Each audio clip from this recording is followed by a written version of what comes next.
ఇక్కడ నుంచి ఎకనామిక్ అడ్వైజర్గా ఎదిగి డిపార్ట్మెంట్లో ఎకనామిక్ అడ్వైజర్గా పనిచేస్తూనే ఆ తర్వాత మనం చూస్తే ఆయన ఆర్బీఐ గవర్నర్ కావడం, అదేవిధంగా డిప్యూటీ చైర్మన్ ప్లానింగ్ బోర్డు కావడం, యూజీసీ చైర్మన్ కావడం, ఇలాంటి అనేకమైనటువంటి ఉన్నతమైన పదవులు, అది పబ్లిక్ పాలసీ విషయంలో కావచ్చు, లేకుంటే ఎకనామిక్ పాలసీస్ కావచ్చు, ఇవన్నీ కూడా ఇన్వాల్వ్ అయ్యి ఫైనాన్స్ మినిస్టర్ అయ్యాడు.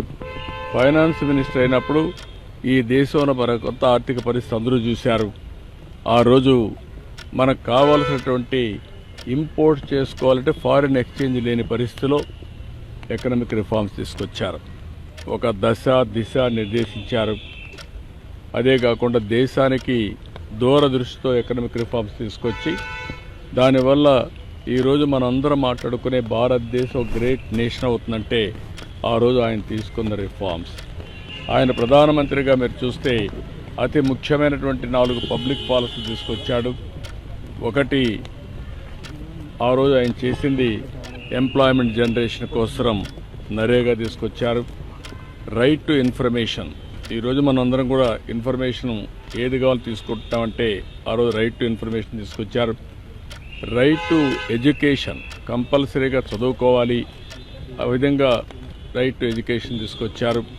ఈరోజు యుఏఐడి కింద ఆధార్ ఏదైతే అథెంటికేషన్ ఉందో అది ఎక్కడ కూడా ఏమాత్రం కూడా ప్రభుత్వం ఖర్చు పెట్టే డబ్బుల్లో ఫ్రాడ్ లేకుండా చేయగలిగారంటే అది ఒక పెద్ద అసెట్గా చేయగలిగారు. ఇలాంటి వినూత్నమైన పాలసీలు తీసుకొచ్చిన వ్యక్తి మన్మోహన్ సింగ్ గారు. ఎవరికి కూడా ఈ గౌరవం దక్కదు. ఒక అకాడమిషియన్, ఒక పాలిటీషియన్, ఒక ఎకానమిస్ట్, ఒక బ్యూరోక్రాట్, ఈ 4 కూడా సమర్థవంతంగా పనిచేసిన వ్యక్తి, రాణించిన వ్యక్తి మన్మోహన్ సింగ్ గారు. అలాంటి వ్యక్తి ఈరోజు మన దగ్గర లేకపోవడం చాలా బాధ, దేశానికి తీవ్రమైన నష్టం. కానీ ఆయన ఐడియాలజీ శాశ్వతంగా ఉంటుంది. ఆయన ప్రారంభించిన రిఫార్మ్స్ శాశ్వతంగా ఉంటాయి. ఈ రిఫార్మ్స్ని ముందుకు తీసుకుపోవాల్సిన బాధ్యత ఈ దేశ ప్రజలందరిపైన ఉంటుంది. అది తీసుకుపోతామని తెలియజేసుకుంటూ అందరికీ నమస్కారం.